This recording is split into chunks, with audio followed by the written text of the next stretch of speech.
क्यों लाख मेहनत करने के बाद भी आपके घर में बरकत नहीं आती? क्यों सब कुछ ठीक होते हुए भी एक अजीब सी परेशानी और नेगेटिविटी हमेशा घर में महसूस होती है? क्या आपको भी ऐसा लगता है कि आप दिन रात काम करते हैं लेकिन लक्ष्मी माता आपके घर के दरवाजे पर आकर लौट जाती हैं? अगर हाँ, तो मेरी बात आज बहुत ध्यान से सुनना, क्योंकि ये सिर्फ एक वीडियो नहीं, ये एक कहानी है, मेरी अपनी कहानी जिसने मेरी जिंदगी बदल दी। कुछ साल पहले की बात है। मेरी एक बहुत करीबी दोस्त थी, ऋतु और उसके पति दिन रात मेहनत करते थे। उनका अपना एक छोटा सा बिजनेस था। वो लोग बहुत सीधे सादे और नेक इंसान थे, लेकिन पता नहीं क्या था, उनके घर में कभी कोई काम ठीक से नहीं हो पाता था। कोई ना कोई प्रॉब्लम लगी ही रहती थी। कभी बिजनेस में नुकसान, कभी कोई बीमार, कभी घर में बेवजह का झगड़ा। ऋतु हमेशा उदास रहती थी। वो मुझसे कहती थी, भक्ति, समझ नहीं आता, हम इतना काम करते हैं, हर पूजा पाठ करते हैं, फिर भी खुशियाँ हमारे घर में रुकती क्यों नहीं? उसकी ये बातें सुनकर मुझे भी बहुत दुख होता था। मुझे याद है, एक बार मैं नवरात्रि के दिनों में उसके घर गई। मैंने देखा उसका घर थोड़ा बिखरा हुआ था, कोने में पुराना सामान पड़ा था, पूजा घर में भी थोड़ी अव्यवस्था थी। वो बहुत थकी हुई और परेशान लग रही थी। मैंने उससे पूछा, क्या हुआ ऋतु? नवरात्रि है और तुम इतनी बुझी हुई लग रही हो। उसने बस एक लंबी सांस ली और कहा, बस मन नहीं है। जब जिंदगी में कुछ अच्छा नहीं होता तो इन सब चीजों का क्या फायदा? उसकी बात में एक गहरी निराशा थी। मैं जानती थी कि उसे कोई सामान्य सलाह देने से कुछ नहीं होगा। उसी शाम मेरी दादी घर आई। दादी बहुत धार्मिक और ज्ञानवान इंसान हैं। उन्होंने ऋतु की उदासी महसूस की और बड़े प्यार से मुझसे कहा, भक्ति, क्या तुम अपनी दोस्त को मेरे पास ला सकती हो? मुझे लगता है कि उसकी परेशानी सिर्फ बाहरी नहीं है, इसका रिश्ता उसके घर की ऊर्जा से भी है। मैं थोड़ा हैरान हुई, लेकिन मुझे दादी पर पूरा भरोसा था। अगले दिन मैं ऋतु को लेकर दादी के पास गई। दादी ने ऋतु का हाथ अपने हाथ में लिया और कहा, बेटी, तुम परेशान क्यों हो? तुम्हारी आंखों में इतनी उदासी क्यों है? ऋतु ने अपनी सारी कहानी दादी को बताई। उसने बताया कि कैसे वो और उसके पति दिन रात काम करके थक गए हैं, लेकिन तरक्की और खुशियाँ उनसे दूर भाग रही हैं। दादी ने उसे शांत किया और धीरे धीरे समझाना शुरू किया। दादी ने कहा, बेटी, तुम मेहनत करती हो, ये अच्छी बात है, लेकिन सिर्फ मेहनत से सब कुछ नहीं मिलता। तुम्हारा घर जहाँ तुम रहती हो, वो सिर्फ ईंटों का बना एक ढांचा नहीं है, वो तुम्हारे जीवन का एक हिस्सा है, एक जीता जागता अंग है। अगर घर की ऊर्जा ठीक नहीं है तो जीवन की ऊर्जा भी बाधित होती है। खास तौर पर नवरात्रि के ये दिन, ये बहुत ही खास होते हैं। ये वो दिन हैं जब माँ दुर्गा अपने सारे रूपों में पृथ्वी पर आती हैं। अगर तुम इन 9 दिनों में कुछ छोटे से बदलाव कर लो तो तुम्हारी जिंदगी भी बदल सकती है। दादी की बातें सुनकर ऋतु की आंखों में एक उम्मीद की किरण जागी। उसने पूछा, दादी, मैं क्या करूं? दादी ने मुस्कुराते हुए कहा, सबसे पहला और सबसे जरूरी काम है अपने घर की सफाई। मैंने देखा कि तुम्हारा घर थोड़ा अस्त व्यस्त था। देखो, हमारे ऋषि मुनियों ने कहा है कि जहाँ गंदगी होती है वहाँ दरिद्रता का वास होता है। लक्ष्मी माता कभी उस घर में नहीं आती जहाँ कूड़ा करकट हो। नवरात्रि के पहले दिन सुबह उठकर पूरे घर की सफाई करो, एक एक कोने को चमकाओ, वो सारा सामान बाहर निकाल दो जो इस्तेमाल नहीं होता। पुरानी चीजें, टूटे हुए बर्तन, खराब इलेक्ट्रॉनिक सामान, ये सब नेगेटिव एनर्जी को अपनी तरफ खींचते हैं। जब तुम घर को साफ करोगी तो सिर्फ बाहरी गंदगी नहीं बल्कि मन की गंदगी भी साफ होगी। दादी ने अपनी बात जारी रखी।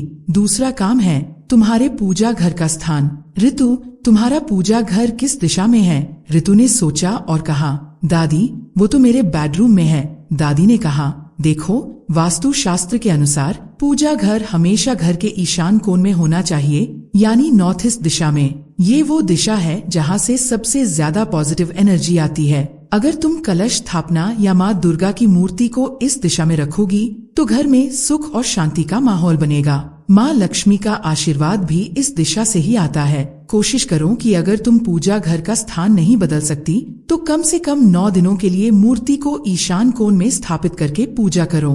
दादी ने फिर बताया, तीसरा काम है घर का मुख्य द्वार। घर का मुख्य द्वार सिर्फ आने जाने का रास्ता नहीं है, वो घर में सुख, समृद्धि और अच्छी किस्मत का प्रवेश द्वार है। नवरात्रि के इन दिनों में अपने मुख्य द्वार को बहुत अच्छे से सजाओ।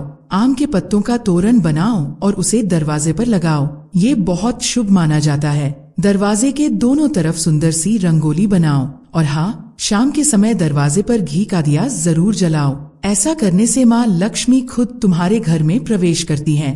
दादी ने ऋतु को बहुत धीरे धीरे समझाया। ऋतु बहुत ध्यान से सुन रही थी। दादी ने आगे कहा, चौथा काम है घर में प्रकाश। अक्सर हम सिर्फ पूजा घर में दिया जलाते हैं, लेकिन ये बहुत जरूरी है कि घर के हर कोने में रोशनी हो, खासकर शाम के समय। घर में अगर कोई अंधेरा कोना है तो वहाँ एक छोटा सा दिया या लाइट जरूर जलाओ। अंधेरे में नेगेटिविटी ठहरती है, प्रकाश उस नेगेटिविटी को खत्म करता है।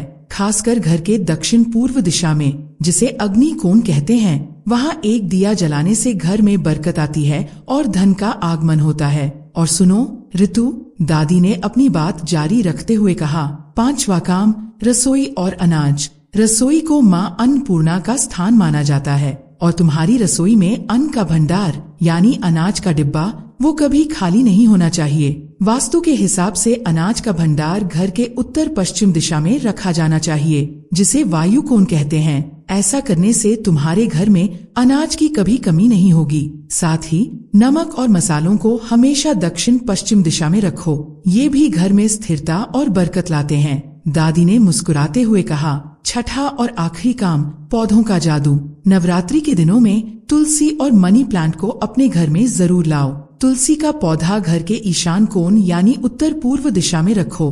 तुलसी के पौधे में देवी लक्ष्मी का वास माना जाता है और मनी प्लांट को घर के दक्षिण पूर्व दिशा में रखो। मनी प्लांट धन को आकर्षित करता है। इन दोनों पौधों को लगाने से घर में पॉजिटिविटी और पैसे की कमी कभी नहीं होती। दादी ने अपनी बात खत्म की और कहा, ये सब सिर्फ नियम नहीं है ऋतु, ये हमारे पुराने ज्ञान का हिस्सा है। जब तुम ये काम करोगी तो तुम सिर्फ अपने घर को नहीं बदलोगी, तुम अपने मन को बदलोगी। तुम्हारा मन शांत होगा, पॉजिटिव होगा और जब मन पॉजिटिव होता है तो हर काम अपने आप होने लगता है। अब तुम जाओ और पूरी श्रद्धा के साथ ये सब करो। ऋतु ने दादी के पैर छुए और एक नई उम्मीद के साथ घर लौट आई। उसने मेरी तरफ देखा और उसकी आंखों में एक नई चमक थी। नवरात्रि के अगले 9 दिन उसने दादी की हर बात मानी।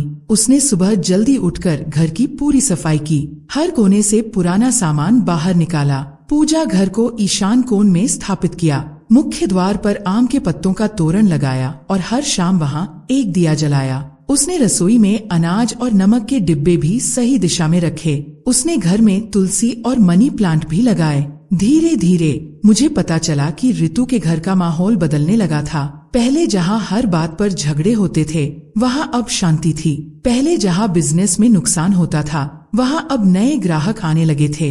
ऋतु के पति ने बताया कि उनका काम अचानक से बढ़ गया था। मुझे सबसे ज्यादा खुशी तब हुई जब ऋतु ने मुझे फोन करके बताया, भक्ति, मैं तुम्हें बता नहीं सकती कि मैं कितनी खुश हूँ। मेरे घर में अब वो नेगेटिविटी नहीं रही। घर में हर जगह एक अजीब सी शांति महसूस होती है। मेरे पति का काम बहुत अच्छा चल रहा है और पता है, मुझे एक भी प्रॉब्लम नहीं हो रही है। ऐसा लगता है जैसे माँ दुर्गा ने खुद मेरे घर को आशीर्वाद दिया है। उसकी बात सुनकर मेरी आंखों में भी आंसू आ गए। मुझे पता था कि ये सिर्फ वास्तु का कमाल नहीं था, ये विश्वास और सकारात्मक ऊर्जा का कमाल था। जब हम पूरे मन से किसी काम को करते हैं तो ब्रह्मांड भी हमारी मदद करता है। तो मेरे प्यारे दोस्तों, अगर आप भी ऋतु की तरह अपनी जिंदगी में वही बदलाव चाहते हैं, अगर आप भी चाहते हैं कि लक्ष्मी माता आपके घर में रुकें और आपके जीवन में सुख समृद्धि आए, तो इस नवरात्रि पर इन छोटे से लेकिन बहुत ही शक्तिशाली उपायों को अपनाइए। ये सिर्फ उपाय नहीं है, ये अपनी जिंदगी को सही राह पर लाने का एक तरीका है। अपने घर की नेगेटिविटी को दूर करके पॉजिटिव एनर्जी को अपने जीवन में आने दीजिए। और हाँ, ये वीडियो सिर्फ अपने लिए नहीं, अपने उन सभी दोस्तों और परिवार के सदस्यों के साथ शेयर कीजिए जिन्हें आप प्यार करते हैं और जिनकी आप मदद करना चाहते हैं, क्योंकि आपकी एक शेयर से किसी की जिंदगी बदल सकती है। ये नवरात्रि आपके जीवन में नई खुशियाँ और नई ऊर्जा लेकर आए। जय माता दी।